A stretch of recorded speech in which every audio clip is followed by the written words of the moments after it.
Where have they earned? They should step forward. Why is it? Where have they earned the power to speak for Nigerian people? What part of the bear has Bola Tinubu poked? But it does look like he has annoyed the establishment. So, fundamental question. Look at the reforms that are ongoing.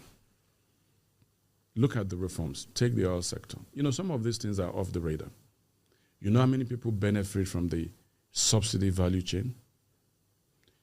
Nigerians from all parts of the country.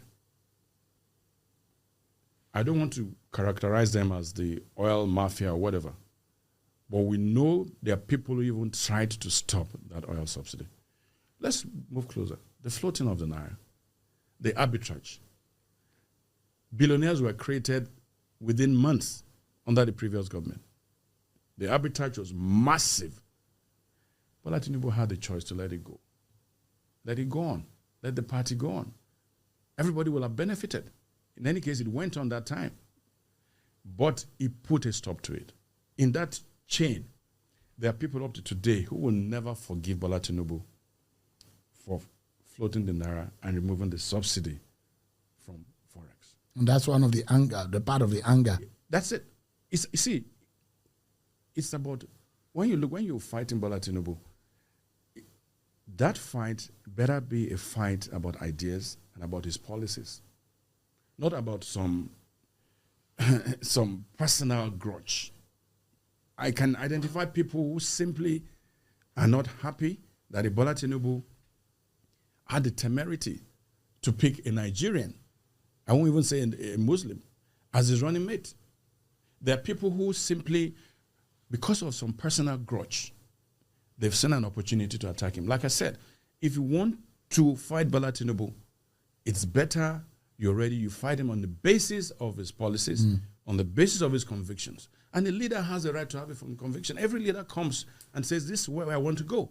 And you have to give him the benefit of the doubt. That's why you elected him in the first place. But why does it look like Tinubu chased out the Buhari boys and is bringing on board the Lagos boys? Who are the Buhari boys? Well, the CPC block of the ASPC. Well, you see, when a new government comes in, and is also constitutional, the right of the president to build his cabinet, you can't take it away. Those he has brought into, I think the first criteria for you to be appointed is the fact that you're a Nigerian. It's not whether you're a Tinubu boy or a Buhari boy.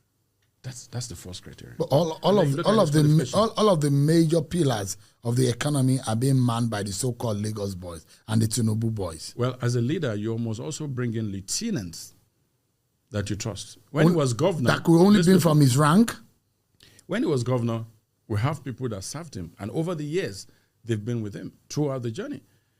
So, if somebody builds, and we stay within the realm of journalism, you build a media house, a radio station, a TV station. Very often, you will remember somebody you worked with somewhere 20 years ago to say, this guy was the best cameraman I had. Bring him on board.